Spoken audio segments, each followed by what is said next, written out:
नमस्कार, जय मिथिला जय मैथिल।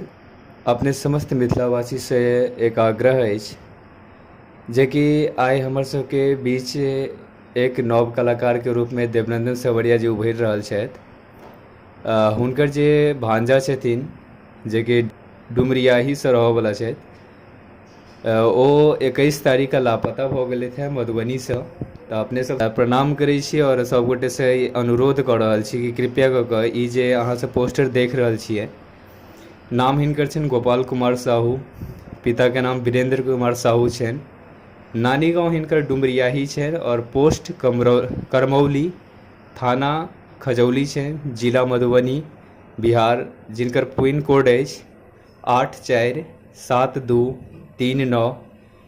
ई बच्चा जे छै अहाँ फोटो देख रहल छियै से 21 तारीख के मधुबनीसँ लापता भऽ गेलथि हैं।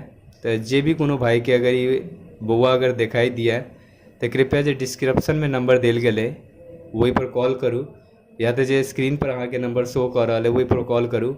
और ज़्यादासँ ज़्यादा हमरा लेल नहि बल्कि एक छोट बच्चाके लेल ई चीज़के शेयर करियौ। तऽ अपने सबसँ इएह अनुरोध करब कि ज़्यादासँ ज़्यादा ई चीज़के शेयर करू। और जे भी कोनो चैनलके आदमी छथि, जे भी अपन चैनल चलाबै छथि, अगर हुनका लग ई पोस्ट जाइए तऽ कृपया कऽ कऽ अहाँ अपना चैनलपर चढ़ा दियौ। कोई भी स्ट्राइक अहाँके नहीं लागत।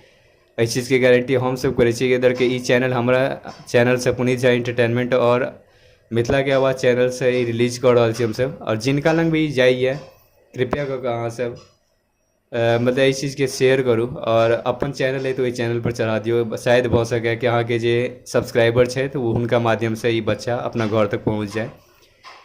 जय मिथिला जय मैथिल।